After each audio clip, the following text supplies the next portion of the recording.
Salut tout le monde et bienvenue dans cette nouvelle vidéo Lego Brick Actu #148, les vidéos dans lesquelles on découvre l'actualité chaude et brûlante de notre brique danoise préférée. Et aujourd'hui on va se faire un petit tour du monde, pas besoin de 80 jours, ni de Phileas Fogg, ni d'un ballon ou d'un éléphant. Non, ça va se faire d'un petit coup du revers de la main en faisant tourner votre magnifique globe en brique danoise, puisque oui, le prochain set Lego ID a été révélé aujourd'hui ce matin 10h. Et je vous propose dans cette vidéo dédiée à cette thématique, eh bien qu'on regarde un petit peu de quoi ce globe est fait et si ça vaudra le coup ou pas. Le 1er février 2022, date de sortie officielle du bousin, de savoir si vous devez ou pas lâcher 200 balles. C'est vraiment la question à 200 balles du jour. C'est parti.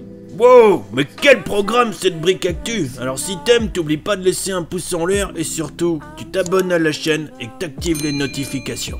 On commence rapidement avec la boîte de ce globe, toujours à l'effigie 18+, hein, ici pour ce numéro de set 21332, et c'est quasiment 2600 pièces pour réassembler ce globe terrestre. Et là la boîte nous spoil complètement puisqu'on n'aura pas autre chose que ce qu'on a sur la boîte une fois qu'on aura assemblé le bousin. L'arrière de la boîte nous spoil entre guillemets pas plus, parce qu'à part avoir une autre face du globe, bah écoutez, hein, on la joue à peu près de la même façon, toujours un petit peu les conditions Lego ID, et ici ce que ça rendra sur la table, mais ce que ça rendra sur la table c'est ici, et on a les dimensions 26 cm de diamètre à peu près sur 40 cm de haut pour votre objet décoratif. Comme d'habitude, quelques photos lifestyle et on va voir qu'elles se ressemblent un petit peu toutes. On pourra noter quand même que on a les tiles fluorescentes hein, ici hein, pour les noms des continents, des zones hein, de notre globe, hein, voilà, à défaut d'avoir une ampoule à l'intérieur comme quand on était gamin.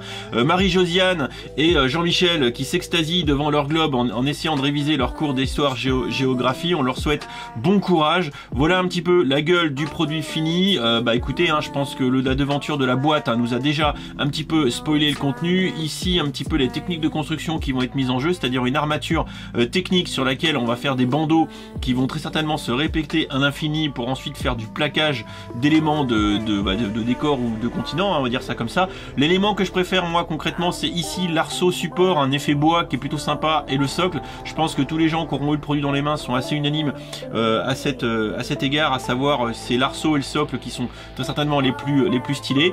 Voilà, hein, sinon quand même hein, on peut noter que pour un set à 200 balles, regardez, le niveau de finition laisse à désirer.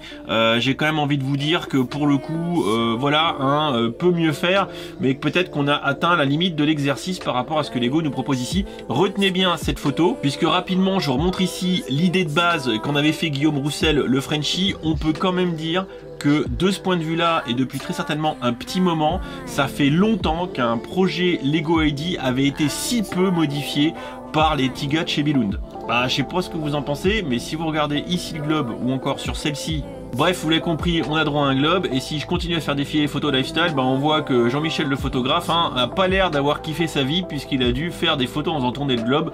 Bref, c'est un petit peu monotone. Si vous voulez en voir plus, je peux que vous encourager à aller voir la review, le test de mon copain William, qui a eu le globe dans les mains, qui a un constat assez similaire au mien, ou alors l'inverse, hein, peu importe, on s'en fout. J'ai lu son article avant de faire ma vidéo, donc ça m'a forcément un petit peu influencé, ça c'est clair.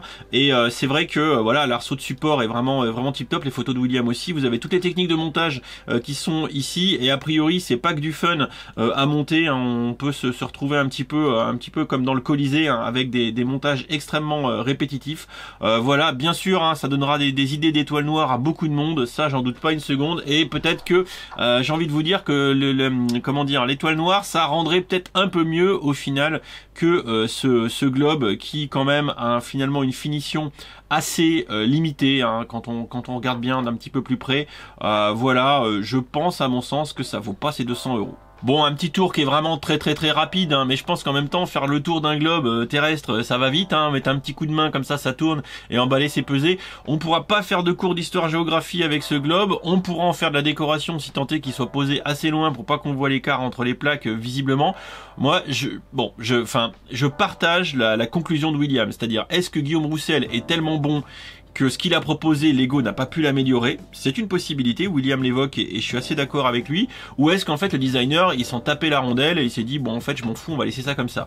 Voilà, parce que finalement le set est assez peu détaillé pour un objet déco lifestyle à destination des adultes. Je pense clairement un très gros peut mieux faire, surtout que mince, faut mettre encore 200 balles. Voilà, donc Guillaume, si tu regardes cette vidéo tu vas dire encore Dimitri fumier de lapin, classique.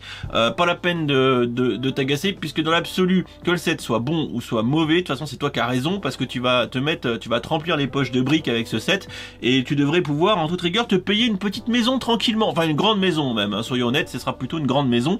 Que ça se vende ou que ça se vende pas, ça se vendra suffisamment pour t'assurer tes vieux jours. Voilà, j'ai envie de dire ça comme ça. Moi, le seul conseil que je peux donner aux fans de Lego, c'est attendez, ne vous précipitez pas, n'achetez pas ça Day One 200 balles le 1er février, vous avez le temps d'attendre, de peut-être le choper en promo plus tard ou avec des points VIP doublés ou je sais pas quoi. N'achetez pas ça Day One à 200 balles, franchement je pense que ça vaut pas le coup, mieux vaut attendre. Je dis pas que l'objet est pas bien, l'objet est plutôt sympa, mais je pense qu'il est vraiment surcoté en termes de prix et qu'il faudra essayer de choper ça autrement. Voilà, c'est mon avis, ça vaut ce que ça vaut, faites-vous le vôtre, allez lire l'article de William, faites-vous votre opinion et on discute dans les commentaires. Et vous allez pas le voir, mais ce qui est sûr, c'est que sur le petit vote que j'ai mis sur Insta il y a pas très longtemps, vous êtes plus de 500 à avoir voté et c'est quand même 70% je passe mon tour et 30% je crame le PEL. Aux 70% j'ai rien à ajouter, attendez, voyez ce que vous voulez faire, et pour les 30%, attendez avant de cramer le PEL, il est urgent d'attendre, comme dirait mon père. Je vous fais des bisous, encore une fois on en discute dans les commentaires. Ciao ciao.